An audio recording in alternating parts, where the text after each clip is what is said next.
Selamat malam teman-teman, bertemu lagi di channel Taksol Horor. Di malam hari ini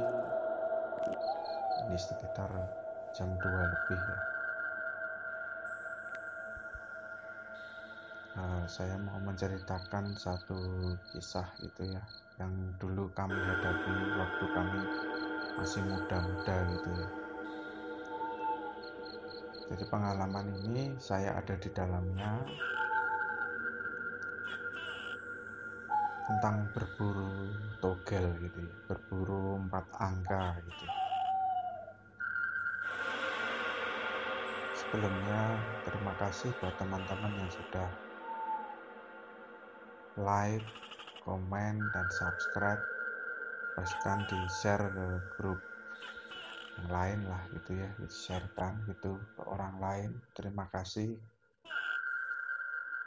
saya menjadi rezeki buat teman-teman yang lain. Ya, cerita ini berawal dari seperti yang pernah saya ceritakan di cerita ke saya sebelumnya, yang ditolong pocong itu ya. Jadi di samping rumah saya itu selalu ramai kalau malam. Itu karena ada penjual togel gitu ya di situ. Saya nggak sebutkan namanya karena saya udah lama nggak ketemu orangnya ini, bahkan udah mungkin 7 tahun saya nggak ketemu orangnya. Nah, suatu cerita begini ceritanya. Jadi ada di tempat kami itu namanya Pak Pur gitu ya. Saya panggil Pak Pur gitu. Orang ini terbiasa dengan hal-hal yang mistis atau menyeramkan gitu. Karena tempat tinggalnya dia pernah di sekitaran komplek pemakamannya Mbah Buyut gitu. Di kedepannya nanti saya akan cerita pengalaman-pengalaman kami anak-anak muda di kampung kami ini berburu togel dengan yang namanya Pak Pur ini. Nah, suatu ketika jadi begini, togel itu ada yang namanya togel Malaysia, Singapura, sama harian gitu. Nah, waktu itu kami sepakat itu dengan namanya Pak Pur ini. Jadi karena Pak Pur ini nggak ada motor gitu ya, ceritanya nggak ada motor. Teman-teman yang lain, tetangga-tetangga saya yang masih muda-muda itu, saya punya motor. Terus ada beberapa yang punya motor gitu. 3 motor, 3 anak muda dengan 3 motor gitu. Nah, waktu itu saya boncengin yang namanya Pak Pur. Yang 2 motor yang lain itu saling berboncengan gitu ya. Saya nggak sebutkan teman-teman saya gitu ya. Jadi yang saya ceritakan ini ketika di satu tempat itu. Jadi namanya Pak Pur ini kita mau kemana mas? Biar ning ngendi iki? Golek ning ngendi? Wes manut Pak Pur wae. Kita mau cari di mana ini? Ya udah, manut Pak Pur aja lah, di mana. Nah, ada satu teman saya itu punya ipar, itu kontrakannya di dekat yang namanya, katanya itu tempat yang wingit itu ya. Wingit itu menyeramkan, atau ya kalau bahasanya sekarang itu horor gitu ya. Nah benar, namanya itu Sumur Bandung. Sumur Bandung. Nah, oke, singkat ceritanya kami pastikan jalan. Itu kami jalan itu berangkat dari kampung kami itu sekitar setengah 12 malam.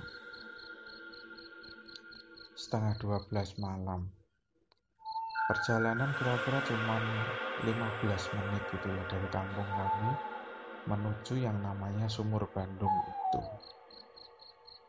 Jadi tempat Sumur Bandung itu sebelum sampai kami menitipkan motor gitu. Kami menitipkan motor di ipar teman saya itu, motor ditaruh di situ. Nah, akhirnya kami jalan berenam. Itu kami berjalan, terus akhirnya ketemu di satu gerbang sekolahan gitu. Jadi rumah ipar teman saya ini dekat dengan sekolahan, seberangan dengan sekolahan.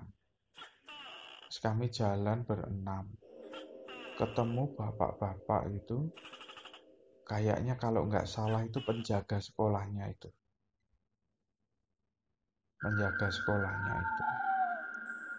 Ditanya sama bapak ini, "Mas mau kemana?" "Mau ke Sumur Bandung itu, Pak." "Loh, ngapain?" "Ngopo Mas, kok yahmene?" "Kenapa Mas, kok jam segini?" gitu. "Ya biasa Pak, mau golek patang angka, nyari 4 angka." Bapaknya itu bingung, "Loh Mas, apa bener kok jam yahmene? Biasanya mau jam 10-an loh." "Ya Mas, apa bener jam segini? Biasanya cuma jam 10-an." "Oh iya Pak, ini saya cari yang jam segini karena saya lupa ya, untuk hari itu, untuk waktu itu, untuk togel Malaysia atau togel Singapura, saya agak lupa itu karena udah lama sekali. Kalau itu kejadian saya hampir 16 tahun yang lalu ya, 16 tahun yang lalu. "Oh ya sudah, tapi hati-hati ya Mas, nggak ada yang kesini jam segini, atau apalagi ke tempat itu." "Oh iya Pak." Nah, bapaknya itu sudah wanti-wanti itu ya, sudah mengingatkan. Nah, namanya kami anak-anak muda, nah apalagi ada Pak Pur itu yang terbiasa dengan hal seperti itu. Nah, singkat ceritanya, kami jalan menyusuri, ada sebuah gang di samping sekolahan itu. Terus kalau nggak salah itu sekolah SMK apa Semea ya waktu itu ya, saya lupa itu. Nah,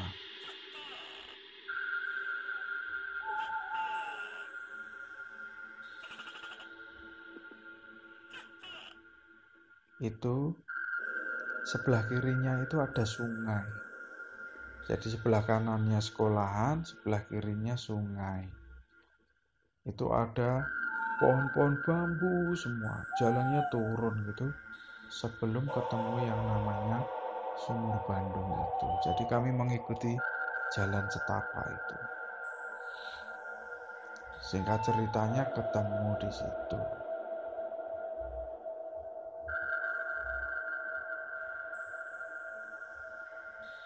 Nah, setelah ketemu di situ, tiba-tiba yang namanya Pak Pur ini bilang, "Aduh, durung-durung wis ana pocongane." Belum sudah ada pocongannya. Kami serentak 5 orang itu langsung bergandengan tangan, pegangan itu pegangan yang namanya Pak Pur itu. "Beneran Pak Pur, beneran?" "Iya kae lho, wis nggon pring-pring kae." "Iya itu loh, di dekat bambu-bambu itu, pohon-pohon bambu." Akhirnya kami gemetaran semua, kami takut semua gitu ya. "Oh Pak, jahat nggak ini, nganunya ganggu nggak ini?" Ya nggak ngerti, wong masih kita agak jauhan tapi udah kelihatan itu nungguin di situ. Udah bener, kami takutan gitu. Ya udah, kalau kalian nggak berani, aku tak yang turun aja sendiri. Lah gimana Pak Pur, kamu baliknya gimana? Ya udah, kalau nggak berani ya tungguin aja di sini, berhenti di sini semuanya. Paling nggak ada 5 menit 10 menit sudah selesai gitu. Nah bener, kami di situ berlima kayak orang apa ya, yang namanya ketakutan, nggak tahu apa-apa. Mau saya sendiri ya, saya pribadi itu kayak mau kencing takut, mau nganu takut. Teman saya yang satunya itu, ada satu teman saya itu yang nggak pernah ikut-ikutan gitu, itu hanya mau, tadinya mau nganter karena punya motor. Kepiye iki? Ini kepiye iki? Aduh, aku wedi. Ini gimana, aku takut ya. Nah, karena saking ketakutannya kami berlima itu cuman duduk di situ, di antara sekolahan itu, larengan sekolahan itu yang ada pagar tanaman hidup itu, depannya seberangnya itu sungai dan pohon-pohon bambu, nggak ada lampu. Jadi sepanjang jalan itu nggak ada lampu, kami hanya waktu itu pakai senter. Yang ada lampunya itu di lokasi yang namanya Sumur Bandungnya itu. Nah, di lokasi Sumur Bandungnya itu yang namanya Pak Pur langsung masuk ke situ. Entah apa yang dilakukan kami nggak ngerti. Tunggu 1 menit, 2 menit, 3 menit, itu rasanya lama sekali gitu. Akhirnya sekitar nggak sampai 10 menit Pak namanya Pak Pur ini balik. Waktu keluar, jadi Sumur Bandungnya itu bukan namanya sumur gitu ya, bukan. Jadi yang namanya, hanya namanya aja, namanya Sumur Bandung, tetapi tempatnya itu kayak semacam mata air yang dikelilingi tembok gitu, kayak tembok kecil gitu. Jadi kalau orang-orang situ mungkin bisa ngambil air gitu ya di situ, atau mandi situ, jadi nggak kelihatan di jalan setapak itu. Pak Pul muncul berdiri di situ. Kami juga kaget kan, agak kejauhan gitu. Pak Pur tuh yang tadinya jongkok berdiri, terus akhirnya jalan. Dia sambil bawa kertas, namanya kertas sigaret itu ya. Waktu itu kalau nggak tahu sekarang masih ada kertas, ada ya. Tapi waktu itu merek apa ya, merek Janoko atau apa gitu, kertas sigaret yang buat ngelindeng rokok yang manis itu loh.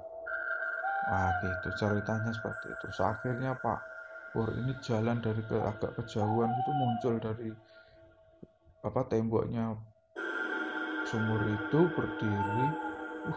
Itu manusia bukan? Pak Pur, Pak Pur, Pak Pur gitu. Nah, akhirnya jalan menuju ke kami. Yuk udah kita pulang gitu. Terus perjalanan itu, Pak nomornya berapa? Dulu nggak usah ngomong sampai kita keluar dari sini gitu. Nah teman saya, Pak, yang tadinya masih ada nggak Pak? Itu masih di belakang. Aduh, jadi kami itu gini ceritanya, gini, nggak bisa lihat, tapi Pak Purnya bilang gitu, dari awal sampai pulang itu katanya sosok itu nungguin di situ. Jadi katanya Pak Pur itu di antara kami gitu ya, kami jongkokan di situ, ketakutan, agak jauh sedikit sosokan itu, jadi terus sumurnya itu. Jadi Pak Pur itu dari antara kami menuju ke sumur itu, yang namanya Sumur Bandung itu, dia melewati sosok itu. Baliknya juga melewati sosok itu. Jadi kayak apa ya, rasanya itu mencekam sekali. dan senternya itu kami cuma bawa dua, yang satu dibawa Pak Pur, yang satu dibawa kayak kita berlima. Waktu itu yang megangin siapa ya, saya lupa itu yang megangin, kalau nggak salah, aduh saya lupa ya namanya, Yono apa siapa ya waktu itu. Akhirnya sudah, depan suasana yang mencekam itu, ketakutan gitu, nggak bisa lihat kanan kiri, gelap. Diomongin Pak Pur seperti itu, jalan kira-kira 5 menit sampailah kita di jalan raya. Akhirnya ditungguin, ternyata di ujung jalan itu yang dekat gerbang sekolahnya itu masih ada Pak Bonnya itu, Pak penjaga sekolahnya itu. Ditanyain, gimana Mas, dapat 4 angkanya? Ada Pak gitu. Oh ya sudah. Ditanya lagi, tadi lihat apa? Wah, ada yang serem Pak di situ. Makanya Mas, kami tadi kan saya udah bilang, hati-hati di situ. Itu saya udah pengalaman di sini. Nah itu, akhirnya kami pulang cepet-cepetan. Nah, jadi gini, togel itu dibeli untuk hari berikutnya gitu. Hari berikutnya, bukan untuk malam itu. Yang harian itu kan setiap malam. Kalau togel Malia Singapura itu saya lupa ya, kalau nggak salah itu Senin Kamis sama Sabtu Minggu gitu. Waktu itu ya saya lupa gitu. Nah bener, oh iya kelihatannya Sabtu Minggu itu yang Singapura Malaysia atau apa gitu. Jadi berarti Jumat malam itu ya, saya mulai ingat itu Jumat malam. Jadi ya besok kita beli untuk hari Sabtu gitu. Oh ya udah gitu, kami sepakat itu beli hari Sabtu. Wah, hari Sabtu itu nomornya itu, togelnya itu dikasih ke orang-orang kampung gitu ya, yang hobi beli togel itu di situ. Hari Sabtu itu kan bukanya undiannya itu bukanya itu kan sore juga. Siang itu kita lomba-lomba untuk beli. Ternyata sorenya waktu habis maghrib itu dibuka, katanya itu belum, nggak dapet. Wah, akhirnya kami menyesal semuanya, nggak. Wah, tahu gitu udah serem, udah ngeri, tapi nggak dapet itu. Ya udahlah gitu. Nah, anehnya nggak ada satupun yang memikirkan nomor togelnya itu. Di hari Minggunya itu togelnya keluar, nomornya itu keluar, tapi nggak 4 angka gitu ya. 2 angka di belakangnya itu sama dengan yang di terawang Pak Pur itu, nomor togelnya yang di atas kertas itu kertas sigaret itu. Iya, ditanyain kamu beli nggak, dari 6 orang itu sama tetangga-tetangga nggak ada yang beli. Wah, kami menyesal semua. Akhirnya ya wah udah, nggak rezeki. Yang namanya rezeki gimana wong dapatnya dari gituan ya. Wah, akhirnya menyesal semua. Yang namanya Pak Pur itu juga nggak beli. Belinya cuma di hari Sabtu itu. Jadi togelnya itu keluar di hari Minggunya. Iya, akhirnya kami semua sedih semua. Nah gitu teman-teman ceritanya. Ya agak kalau teringat itu ya geli-geli gimana.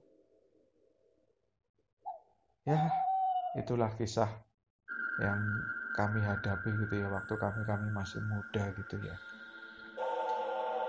Teman-teman ceritanya ada sosok itu yang membatasi antara kami dengan Pak Pur itu, dan di situ ternyata mencekam sekali. Itu ceritanya. Terima kasih buat teman-teman. Jangan lupa like, comment, share, dan subscribe biar channel ini bisa berkembang ya. Nanti akan saya ceritain banyak lagi cerita-cerita horor berikutnya. Terima kasih. Selamat menunaikan ibadah puasa. Selamat malam teman-teman, bertemu lagi dengan saya di channel Taksol Horor.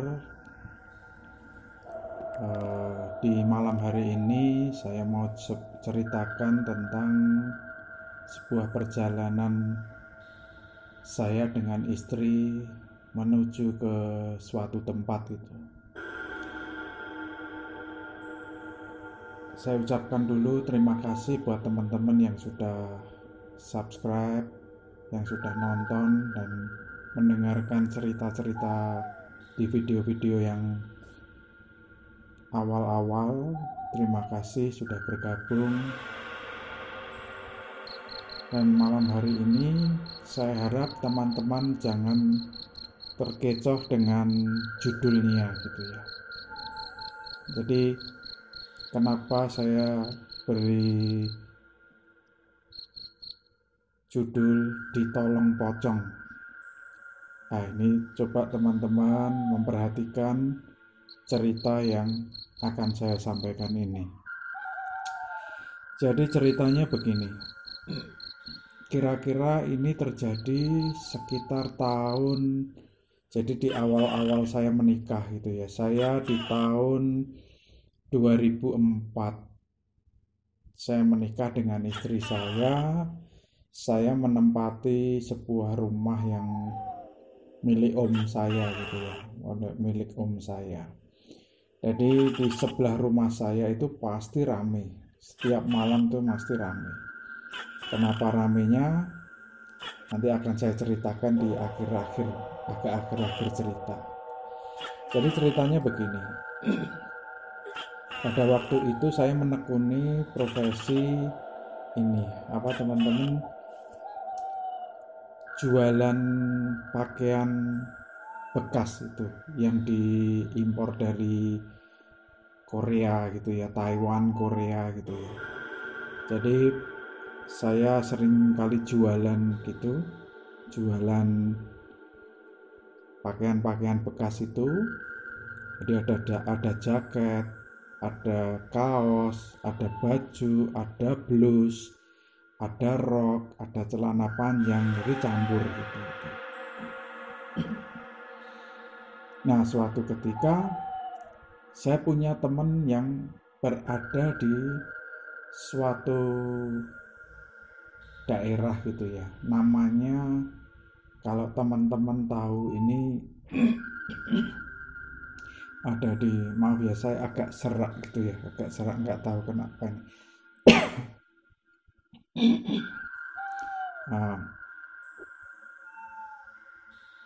Di satu daerah yang namanya itu Karanggede.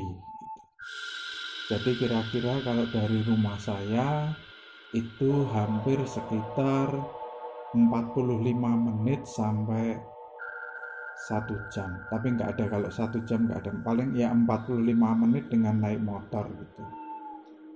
Nah, saya ada janjian dengan di sana sesama pedagang pakaian bekas. Jadi pada waktu itu saya dapat channel itu pakaian-pakaian bekas yang jaket-jaket gitu ya, yang bagus-bagus itu. Jadi bekas tapi masih bagus gitu.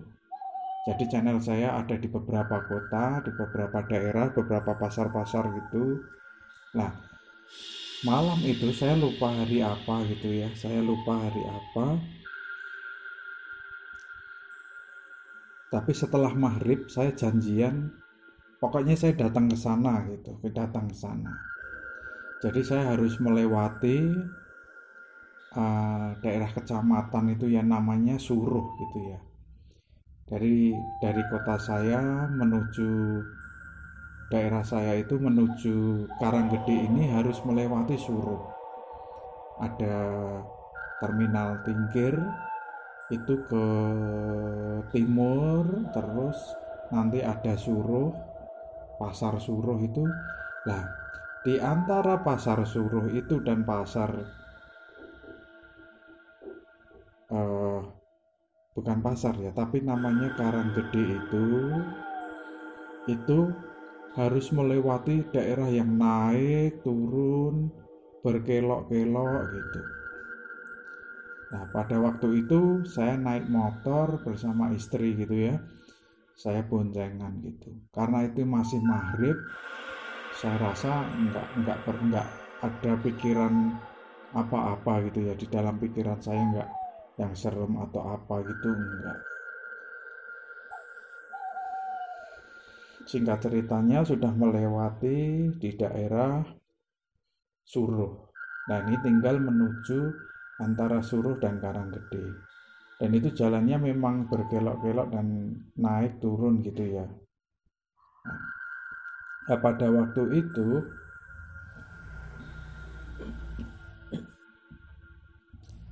uh, ada satu jalan itu modelnya begini, naik terus turun, belok ke kanan sedikit, uh, nggak terlalu apa namanya berbelok gitu ya, tidak terlalu, cuman setelah belok ke kanan sedikit dia patah ke kiri gitu, jalannya patah di situ. Nah, di tempat itu saya kaget setengah mati. Di depan jalan saya itu, jadi gini, itu jalannya gelap sekali gitu ya, jalannya gelap sekali. Dan kalau teman-teman tahu di daerah ini yang nantinya akan mendengarkan cerita ini, pasti akan tahu di daerah itu. Jadi di kirinya itu ada kuburan, di kanannya itu ada kuburan. Nah, tempat naiknya itu, habis naik dia turun gitu. Begitu belok, saya kaget setengah mati. Jadi ada pocong itu, tapi berdiri di tengah jalan gitu. Oh, bukan di tengah jalan ya. Jadi kalau jalan itu ada markanya, seandainya kita bayangkan ada markanya, pocong itu agak ke kanan sedikit gitu, di jalur kanan gitu, di tengah-tengah jalur kanan. Pas menikung begitu ke kiri sambil agak turun gitu. Saya kaget setengah mati, saya banting ke kiri. Untungnya kami nggak jatuh gitu. Nggak jatuh, istri saya langsung teriak, kenapa pak gitu. Kenapa? Saya noleh gitu. Tadi ada pocong di depan situ gitu. Masa sih? Gitu, istrinya ketakutan, masa pak? Ya saya noleh nggak ada, pocongnya nggak ada.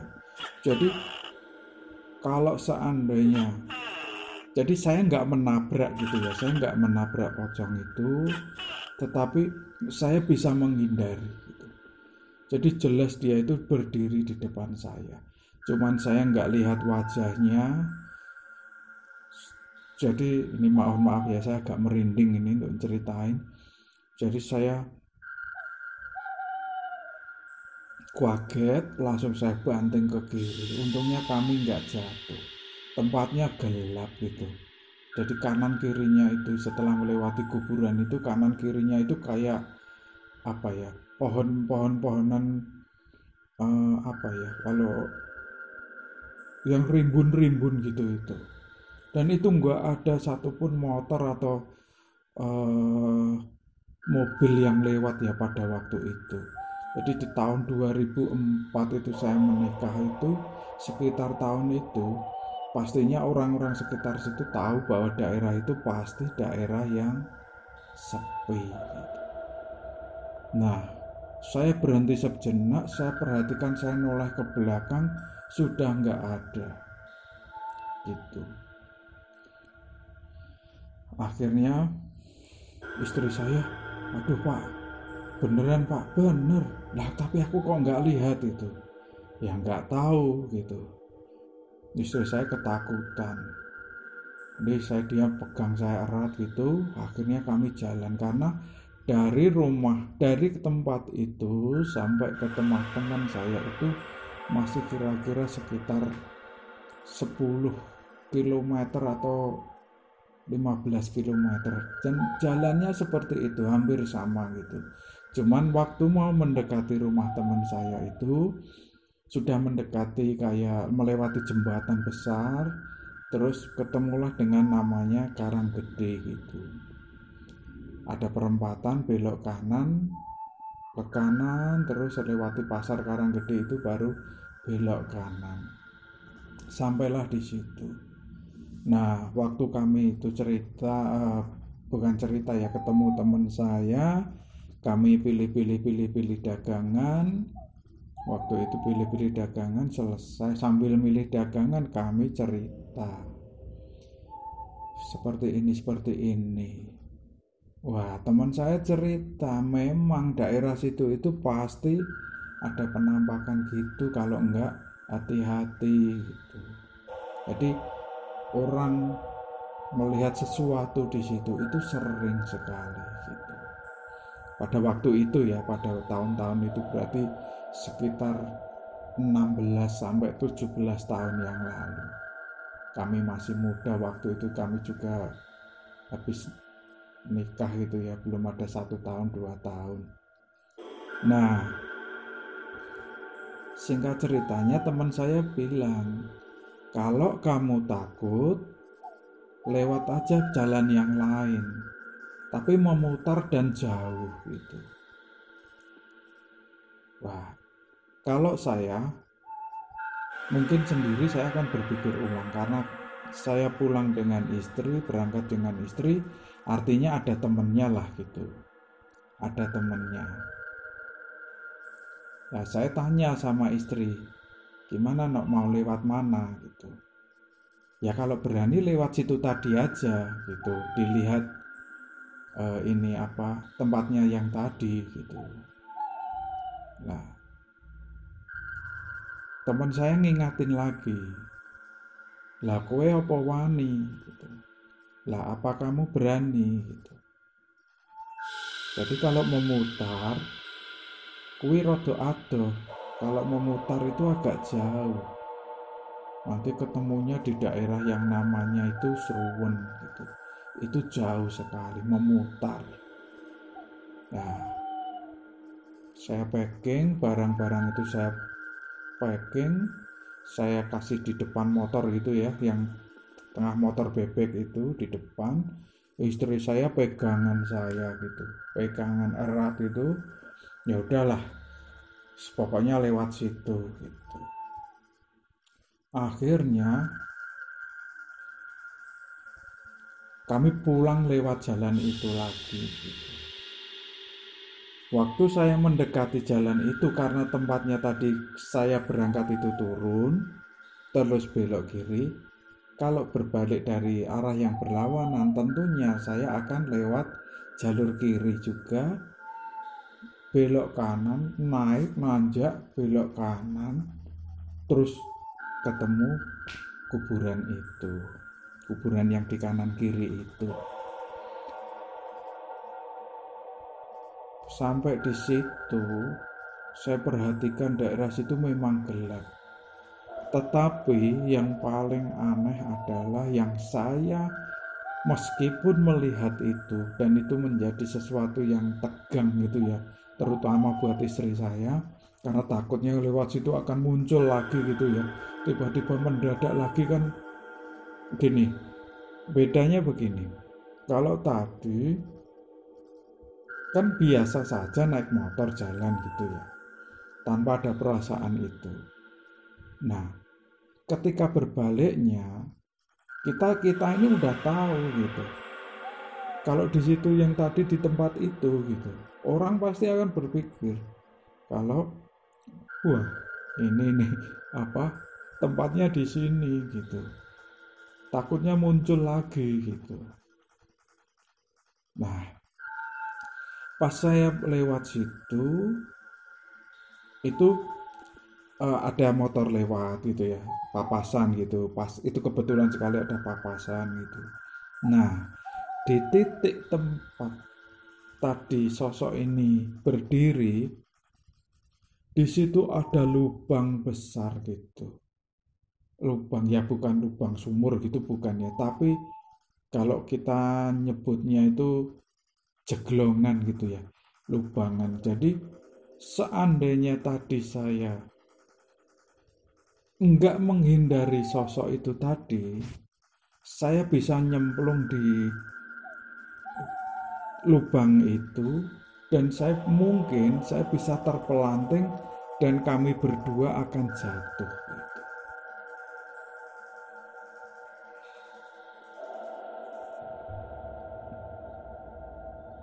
Nah, kenapa ini kisah ini saya kasih judul Ditolong Pocong? Itu akhirnya saya bisa bersyukur seandainya tadi saya tidak menghindari sosok itu, kami berdua bisa celaka. Jadi saya ngomong sama istri, ini loh tadi berdiri di sini gitu. Wah, lah kalau tadi nggak menghindari kita bisa jatuh di situ Pak gitu. Ya nggak tahu aku gitu, ya nggak tahu. Tapi ya bersyukur aja lah kita nggak apa-apa. Ya udahlah ini ya walaupun ditolong pocong ya seolah-olah ditolong pocong, tapi ini tentunya ada campur tangan yang kuasa yang di atas gitu ya. Jadi kami tetap pulang melewati jalan-jalan yang sepi, waktu itu sepi karena sudah hampir jam 8 gitu ya, jam 8. Akhirnya kami pulang sampai di rumah, itu tempat tinggal kami itu. Nah, ini cerita di mana tempat sebelah rumah saya itu ramai. Waktu itu saya mau keluar, nggak boleh sama istri saya. Jadi istri saya hanya bilang gini, itu kalau rame-rame nanti di samping, itu jualan togel gitu ya. Jualan togel. Lah padahal ini istri saya bilang, tadi kalau sudah lihat kayak gitu Pak, itu kalau nggak keluar 01 ya 03 gitu. Saya lupa ingat ya, 01 itu orang mati atau 03 itu setan, saya nggak tahu, saya lupa gitu. Karena zaman sekarang nggak tahu masih ada atau nggak togel ya. Nah, waktu saya jalan ke situ, istri saya udah bilang, ayo jangan beli, nggak boleh beli kayak gituan gitu. Enggak, aku nggak akan beli gitu. Di tempat keramaian tetangga saya, samping rumah saya persis. Hanya kelewatan satu gang kecil aja gitu. Nah, di situ ramai pada orang beli togel, pasang gini. Saya nyeletuk sama tetangga-tetangga saya itu. Kalian semua kalau mau pengen dapat uang, beli 01 sama 03. Alah, nomor dari mana itu? Kok nganu apa? Tiba-tiba kamu yang nggak suka beli togel kok tiba-tiba ngomong beli togel. Apa 01 sama 03 gitu. Nah, bukan itu. Ya kalau mau silahkan beli, kalau enggak ya enggak apa-apa gitu. Nah, sudah itu ya, kalau mau saja saya gitu. Akhirnya saya naik gelem ya tuku, naik ora gelem ya wis. Kalau mau ya beli, kalau enggak ya enggak apa-apa gitu. Akhirnya saya pulang gitu, pulang ke rumah. Nah bener besok paginya itu keluar 01 gitu. Jadi 4 angka tapi belakangnya itu 01 gitu.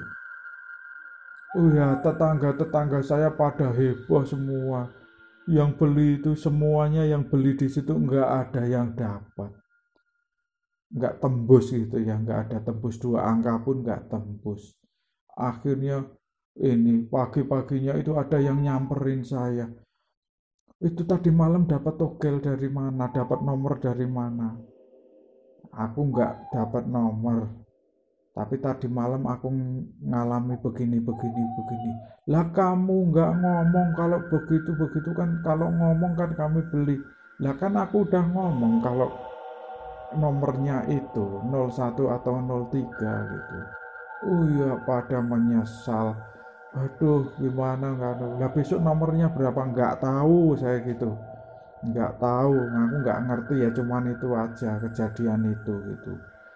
Sempat beberapa waktu gitu ya malam, eh, setelah togel itu keluar, di hari berikutnya sama hari berikutnya itu pada nanyain saya nomornya yang berikutnya berapa.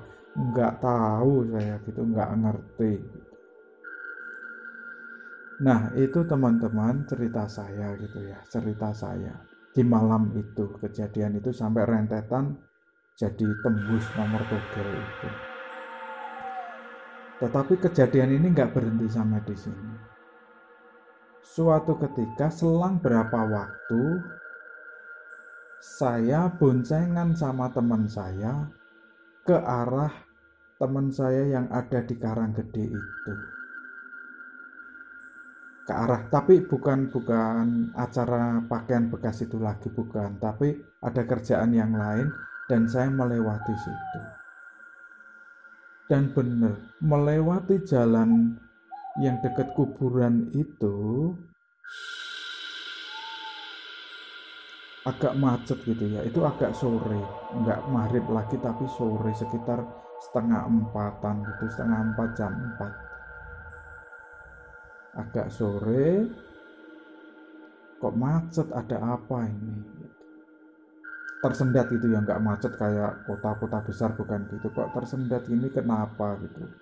Teman saya bilang paling ini ada apa, mobil yang kalau kami nyebutnya Isuzu gitu ya, yang angkutan pedesaan gitu, mungkin dia nurunin penumpang atau naikin penumpang, jadi yang belakangnya ngantri.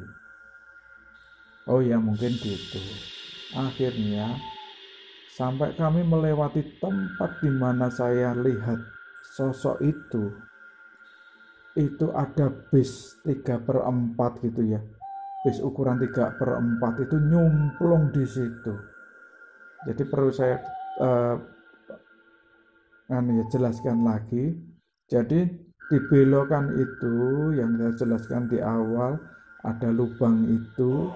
Kalau di atas itu kan agak patah ini, agak patah, turun tapi agak patah. Nah, bisnya itu enggak belok ke kiri tapi masuk ke parit di depannya itu. Jadi ban kanannya itu masuk ke parit, mau bisnya itu sampai, kalau maaf ya bahasa Jawanya itu jengking gitu ya, keprosok di sana.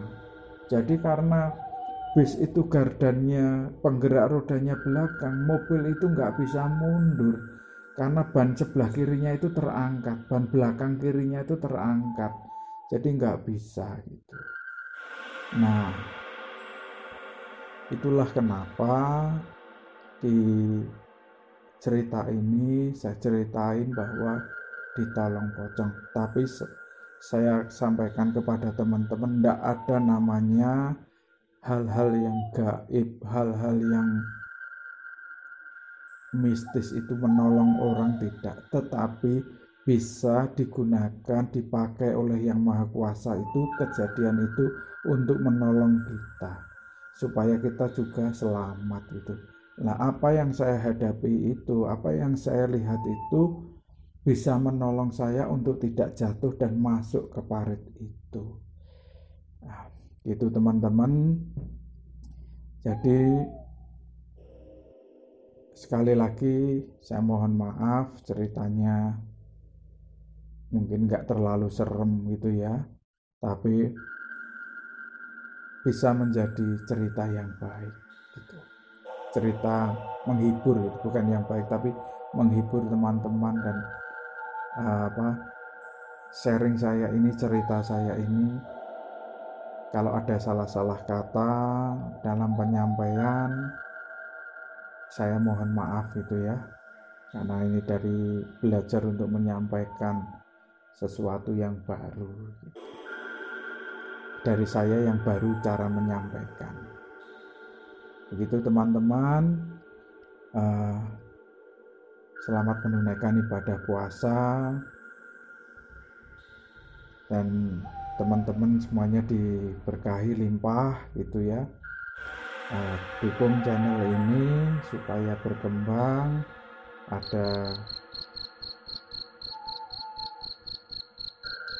perannya teman-teman untuk subscribe, like, share, komen, Terima kasih, dan ini akan membuat semangat saya untuk membagikan cerita-cerita berikutnya. Terima kasih teman-teman, selamat.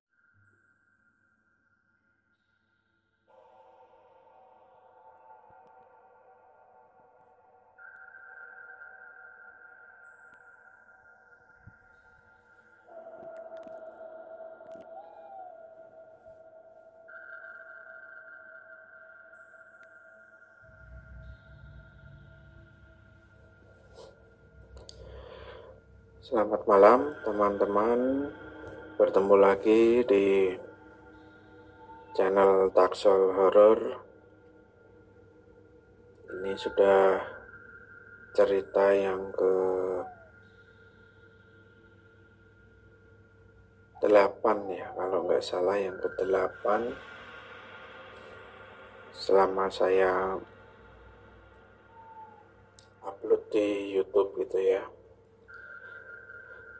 Terima kasih buat teman-teman yang sudah subscribe, yang sudah like, komen, dan share di channel ini, di Taksol Horor. Saya ucapkan banyak-banyak terima kasih.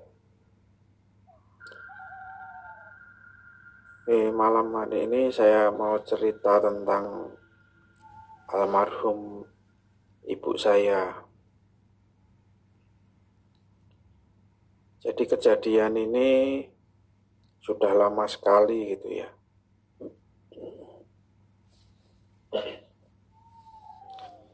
Waktu itu kisaran saya masih SMA ya, kelas 2, berarti di sekitaran tahun 97 ya, tahun 97. Jadi ceritanya begini, ibu saya itu berdagang di pasar gitu ya. Seperti biasa ibu saya jualan di pasar gitu. Jadi dulu anak-anaknya gitu disuruh bantu gitu ya. Ada kakak saya yang dulu waktu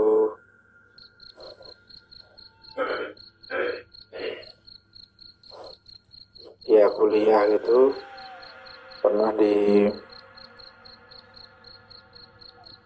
sering kali kirim barang gitu ya, sampai ke, kalau tidak salah, Pati atau Tayu gitu ya. Nah, tapi kejadian ini di pasar gitu ya. Jadi waktu itu saya sering bantuin karena satu juga bantu orang tua, yang kedua juga supaya dapat uang saku lebih gitu ya. Dan lumayan gitu ya, ditambahi pada waktu zaman itu, bukan ditambahi ya, tapi dengan uang saku yang antara 5.000 sampai 10.000 pada waktu itu sudah luar biasa ya. Untuk anak SMA dengan uang saku segitu itu luar biasa. Jadi kejadian ini begini, aktivitas bantuin orang tua gitu, bantuin ibu gitu, jualan seperti biasa, jualan melayani pelanggan-pelanggan, pembeli-pembeli gitu. Tapi suatu ketika setiap saat itu ibu saya selalu ngomong gini, maaf ya, ini kata-katanya agak kasar dan nggak baik, apalagi kalau didengar anak-anak, saya mohon maaf dulu. Jadi ada saat-saat tertentu itu ada orang lewat, saya nggak tahu bagaimana maksudnya. Ibu saya itu selalu bilang gini, asu bajingan minggat ana minggir, aja ning ngarepku, aja ning nggonanku, ana minggat minggir, ganggu wong dodol, ngrusui wong dodol. Jadi begini, maaf ya, anjing, bajingan, minggir sana, jangan ganggu orang jualan. Gitu, intinya seperti itu. Nah, saya kan kaget itu. Jadi posisi sedang jualan seperti biasa gitu ya. Tapi kok tiba-tiba ibu saya seperti itu. Kenapa ibu? Saya tanya gitu kepada ibu. Ora apa-apa gitu. Enggak apa-apa. Nah, itu kejadian berjalan, jualan seperti biasa. Hari-hari berikutnya juga seperti itu. Jadi ibu saya ini jualan mulai jam sekitar 2:30 pagi gitu ya, 2:30 pagi sampai siang jam 7 gitu ya. Jadi antara sebelum azan subuh itu beberapa kali terulang seperti itu. Nah, lagi-lagi waktu asik-asiknya sedang berjualan, berdagang gitu, nyiapin dagangan, pesanan-pesanan gitu, tiba-tiba ibu saya itu bilang seperti itu lagi. Asu, bajingan, minggir. Gak usah ganggu orang jualan. Nah, waktu itu pasti ibu saya selalu ngambil itu uangnya yang di dalam plastik itu. Jadi ibu saya jualan gitu, uangnya ditaruh di plastik, itu langsung di uwel gitu ya, langsung diremas-remas, dimasukkan ke plastik itu, langsung dimasukkan di ini. Kalau teman-teman tahu itu ada walun ya, walun itu celemek yang diikatkan di ya, belakang leher gitu, itu dicantolkan gitu, terus untuk menutupi supaya nggak kotor bajunya. Nah, kayak orang masak itu loh ya, tapi ada sakunya di depannya, itu di perut itu biasanya di perut itu ada sakunya, kayak kangguru gitu atau Doraemon gitu ya, dimasukkan gitu. Nah, saya kan risih dengerin kayak gitu. Masa ibuku ngomongnya kayak gitu. Masa ibuku ngomongnya kasar kayak gitu. Dilihat orang pelanggannya kan nggak enak gitu ya. Nah, akhirnya saya tanya, apa toh bu? Ada apa toh bu? Gitu.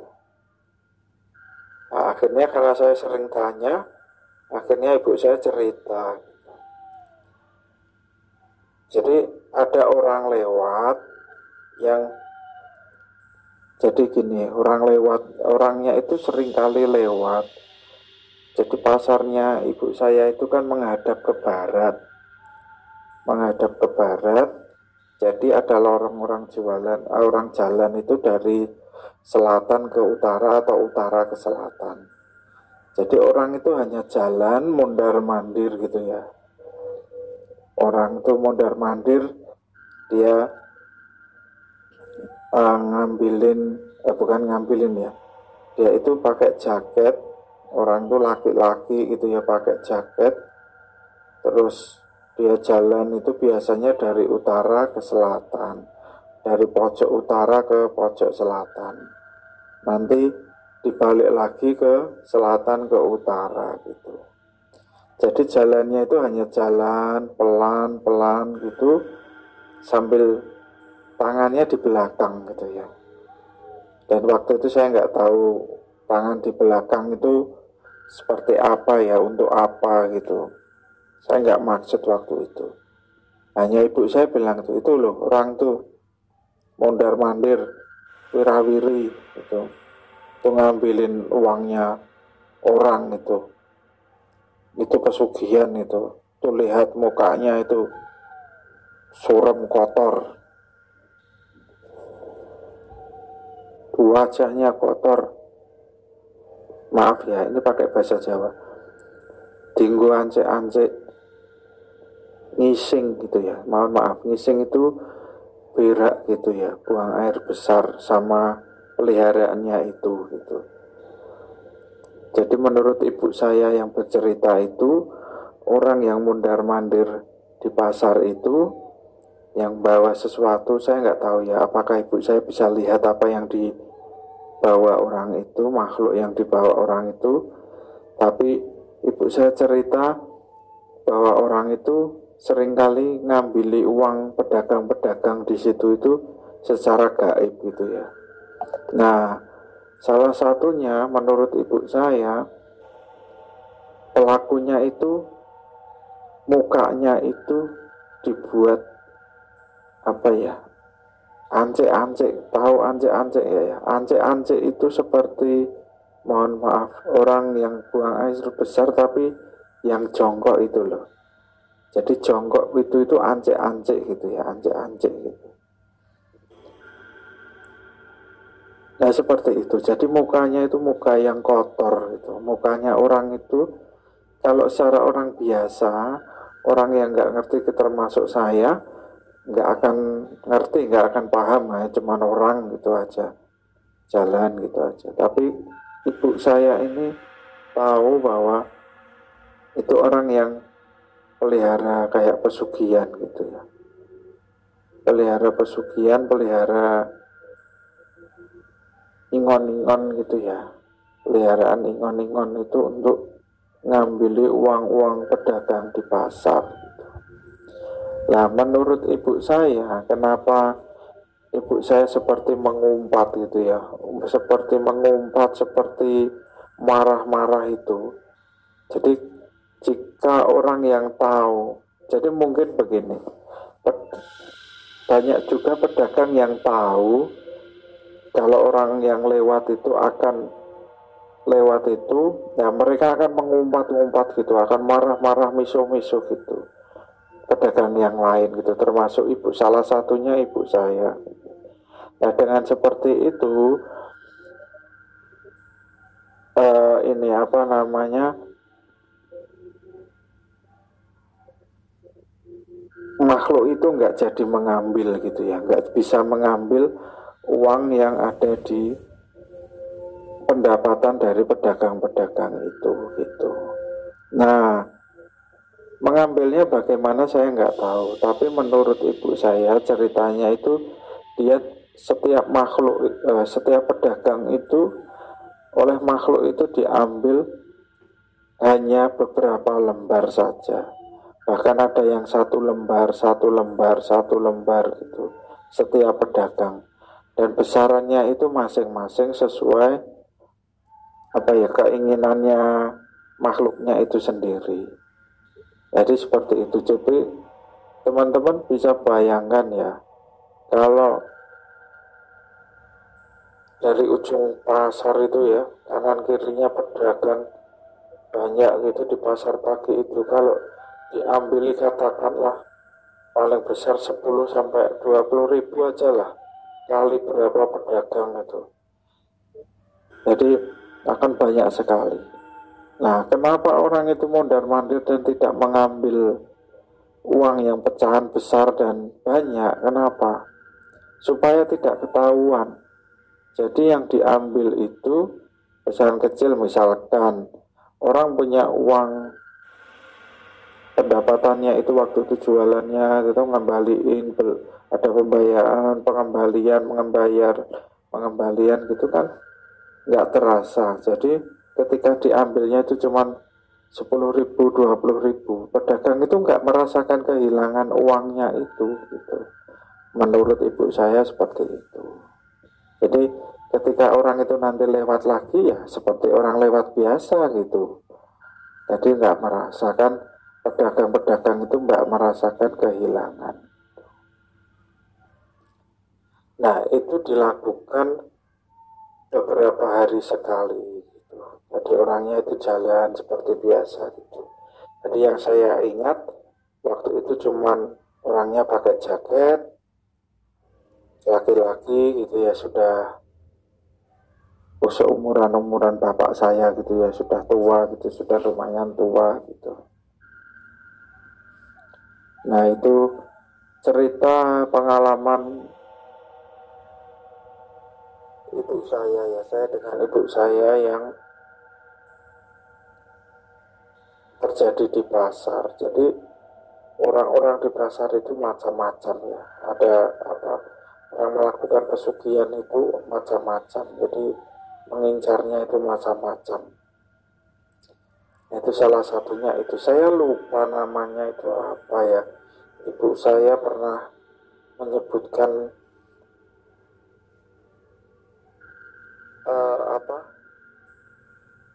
apa gitu. Cuman yang saya ingat itu hanya satu kata gitu, apa itu tuh namanya, sosoknya yang dibawa orangnya itu apa gitu ya. Saya lupa, tapi yang seingat saya ya hanya kata ini apa, ingon-ingon gitu ya. Tapi namanya apa saya lupa karena itu sudah lama sekali ya. Dan ibu saya sudah almarhum di tahun 2008 ya, ibu saya almarhum, jadi sudah cukup lama kejadian ini. Nah gitu teman-teman, cerita dari saya mungkin tidak menyeramkan, tetapi mungkin ini bisa terjadi di daerah-daerah yang lain, di pasar-pasar yang lain, seperti itu. Jadi kalau nanti ada yang tahu seperti apa atau namanya apa ini, lelakon ini atau sosok yang dibawa orang ini, mungkin bisa komen di bawah ya untuk melengkapi ini apa cerita saya ini. Tidak menyeramkan tapi bisa menarik gitu ya untuk bisa menjadi cerita di malam hari ini. Sekali lagi terima kasih buat teman-teman yang sudah mendukung saya di channel ini. Jangan lupa like dan subscribe, komen, share, dan juga dari cerita ini mengingatkan saya atau saya sampaikan kepada teman-teman yang mendengarkan, yang melihat video ini, jika di pasar yang berdagang harap berhati-hati, karena banyak yang modus-modus itu masih ada di tengah-tengah saat zaman yang sudah berubah ini atau tidak saya nggak tahu ya. Tapi pengalaman ibu saya ini bisa menjadi pelajaran buat teman-teman yang lain. Terima kasih teman-teman.